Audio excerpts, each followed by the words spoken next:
Hello there once again, everyone. Hell's Unicorn here, back from a 2-week sabbatical in the fine city of Bucharest, Romania. Now back here in the grand old United States to once again subject all of you to my fringe opinions. Let me just preface what I'm about to say with the following. Unplugging yourself from the news and from all current events for a 2-week period is very good medicine if you're a cynic. But plugging yourself back in can sometimes be dangerous.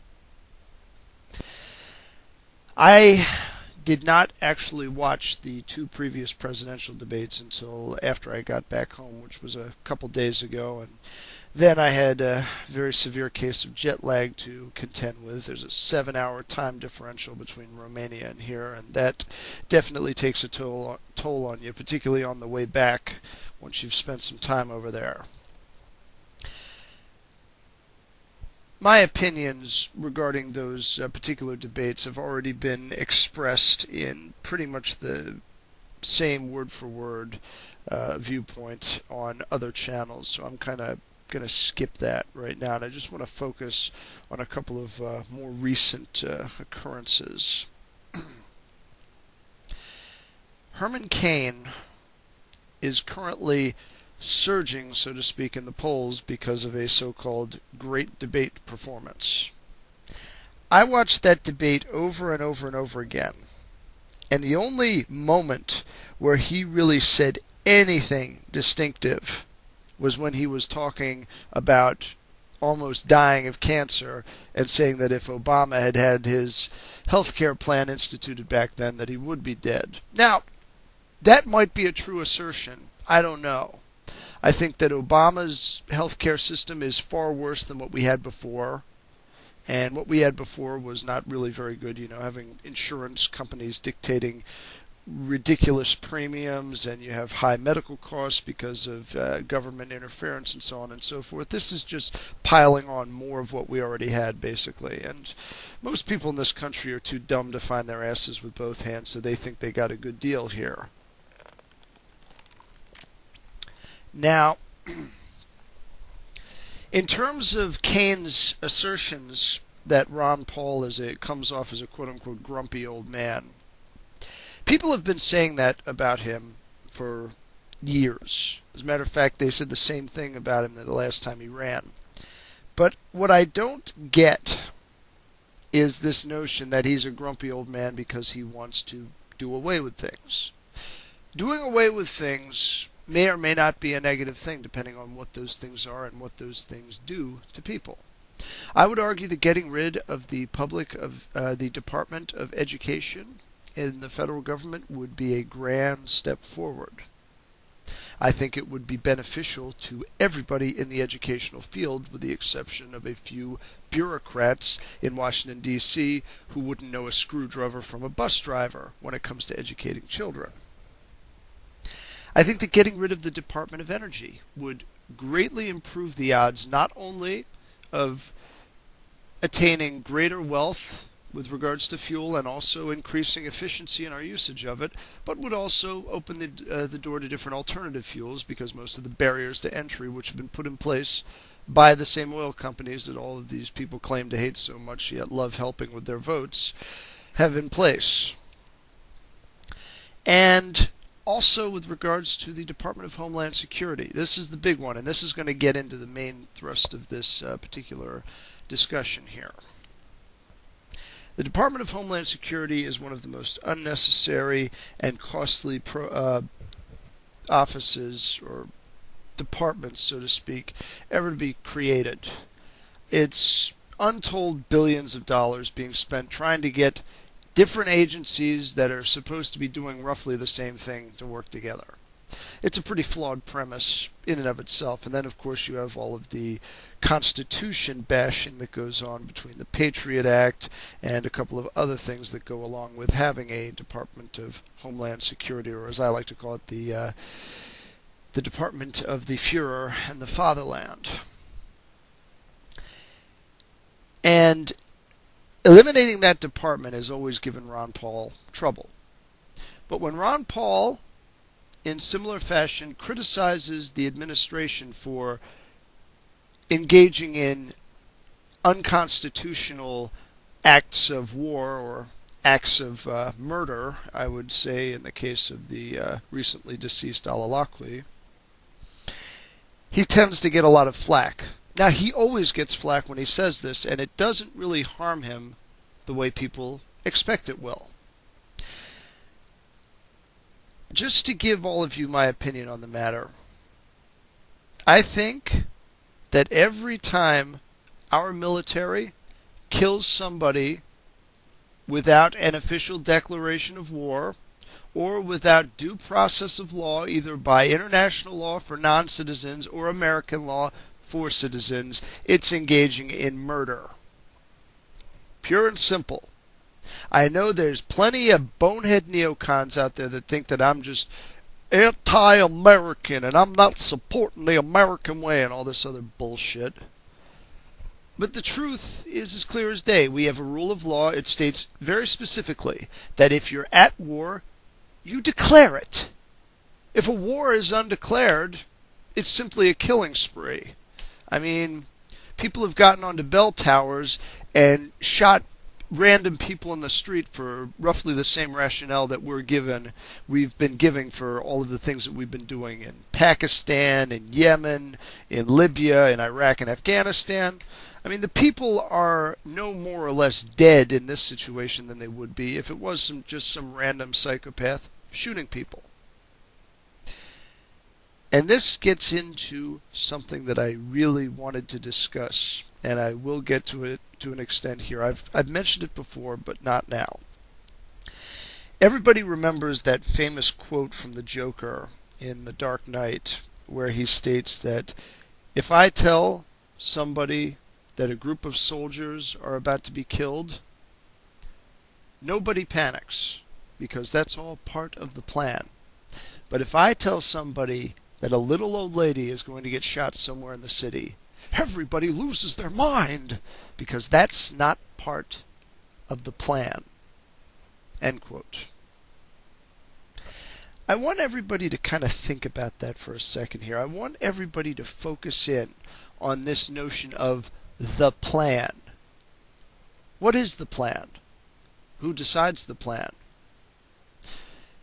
This presupposed template for what is deemed as normal activity versus a horrid turn of events that we must panic over is a topic that receives very little discussion, and it's one that I want discussed a lot more.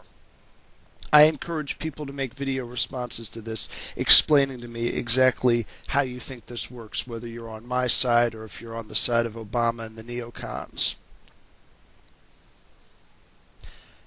The so-called template that we have is that we have an enemy. This enemy is defined not so much by a nationality, not by a specific race per se, although most of them tend to fall into a certain ethnicity and a certain theological persuasion. It's defined by a political viewpoint.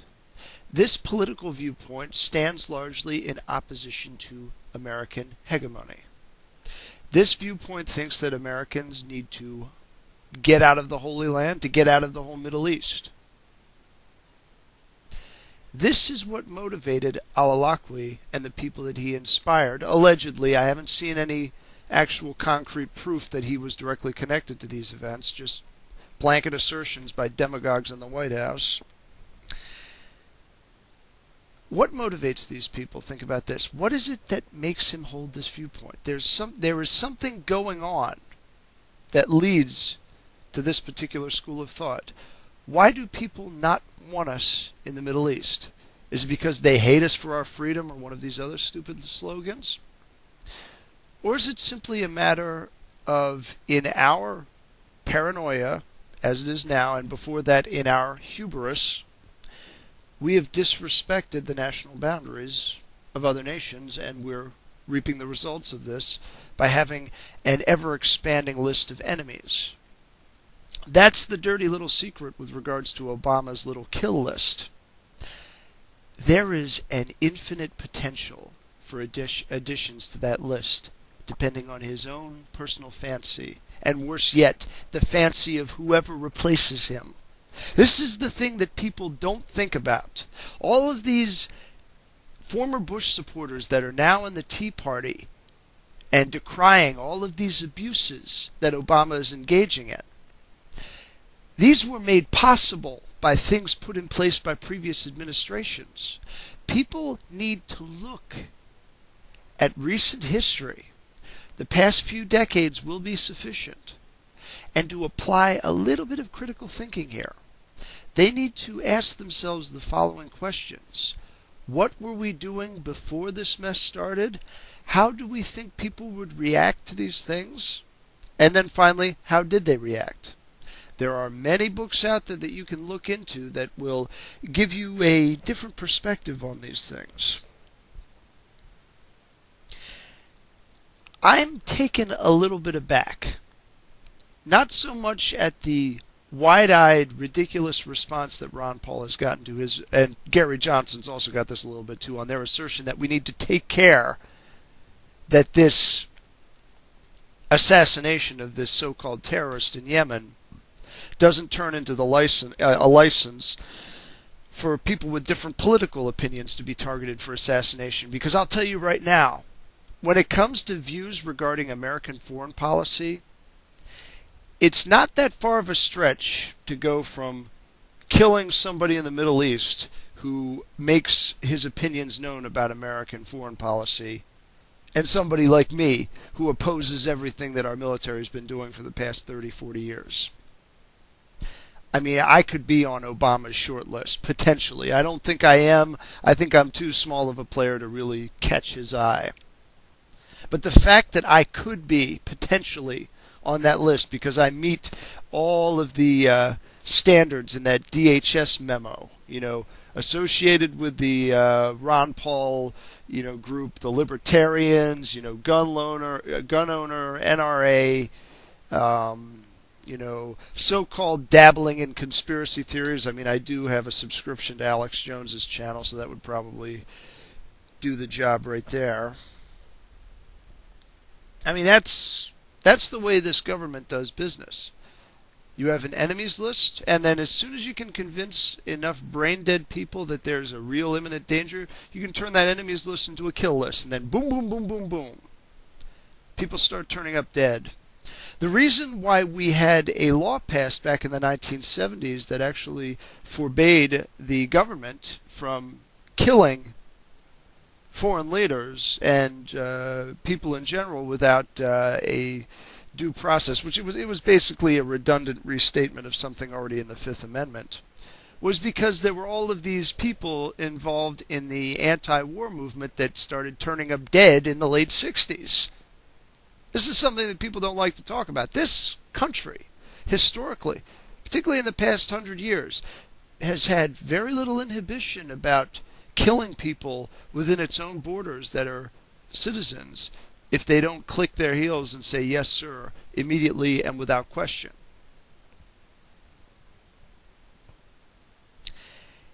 It's difficult to remain optimistic when I see post after post on these news articles of people saying that, if you're against America, you deserve to have a bullet in the head, and I think Ron Paul ought to get one too. I heard this same shit 4 years ago. But the problem is that, the thing is that 4 years ago, when I heard this stuff, there wasn't really a strong counterpunch to it, apart from Ron Paul himself and a handful of supporters. This time around, it's a different game altogether. When I look at most of these comment boards now, even when it's on mainstream media outlets on the internet, I see counterpoints coming up in almost the same numbers as the very much unsilent and idiotic majority. Indeed, I would argue that, at least within the Republican Party, we are still a minority. But a minority can still carry the day, provided that they play their cards right. And that's the real thing that I think the Ron Paul movement should be focused on right now. Don't get embarrassed every time Ron Paul speaks the truth. All right, that's you who are the newcomers to this movement who are kind of getting a little weak-kneed when hearing Ron Paul say this stuff. This is him speaking truth to power here. This is the truth of the matter. You know, you guys might not have a good opinion about the ACLU and all of these other outlets, but believe me when I tell you that if it weren't for groups like this, we'd have a lot of secret prisons right now full of people, and we'd have people being deported like they were back in World War One. The fact that there is this much resistance to this stuff, and that there has been for as long as there has been, is the one thing that's keeping us free. I mean, on paper, we're only as free as to the extent that the Constitution is applied. So in essence, right now, we're not really free in the sense that we were intended to be. We still have a measure of freedom because there is a resistance and an opposition, and it is very large, and it is also very visible. So if something starts happening to people, there's somebody to cry foul. All I can say is thank God for the ACLU. And this might sound odd coming from somebody of my political persuasion. I mean, I don't consider myself left-wing by any stretch of the imagination. I support absolute free markets to the fullest extent that I can get them. I'm, just a few hairs short of being an anarchist. I'm so pro-small government. But the thing that's often forgotten is that in addition to being a political movement of conservative thinkers that hold certain values, one of these values must always include a high regard for civil liberties. Because if we lose that, if we lose the Fifth Amendment and the Fourth Amendment, if we lose, in essence, the Magna Carta, nothing else really matters. Because if we're not secure in our persons, and if we are subject to unreasonable searches and seizures, we can be the richest person in the world today. But if we don't have the right political pool, tomorrow we could be in prison, and everybody else who put us there might be enjoying our wealth. That's something else to think about. Because if we can do it to unarmed civilians in other countries, rest assured, it's not that big of a step before it starts happening here. I heard one hyperbolic statement in one of these chat rooms where somebody actually said that within a couple years we're probably going to have drone planes shooting people for speeding. While that might be a little far-fetched, you should think about that. Would you like the idea of a drone plane, even one that doesn't fire missiles, following you around everywhere you go, videotaping you all the time to make sure that you're doing your civic duty and being a good little worker bee? Does that sound like a free country to you? Because it's coming soon to a theater near you. I don't know. The thing that really reassures me that all is not lost is the fact that I have as many subscribers as I do, and that they are as engaged as they are. But I think I want a little something more now. I don't just want more subscribers. I'm always happy to get more of those. But I would like to have a little bit more interchange. I'd like to be able to challenge some other people. So I'm actually going to consider doing some video responses to some of these brainless neocons, and I'm going to engage them and challenge them on some of this stuff. This is something that I should have been doing a couple months ago when the campaign started, but I was just so busy and my mind was just focused on rallying the troops that I didn't really think to do it. But that's going to change now. If this is going to be won, and if this country is going to be put on a much better track, then there's got to be some moving and some shaking being done, and I intend to be in on it. So until next time, with prudence to myself and benevolence to all of you, good evening.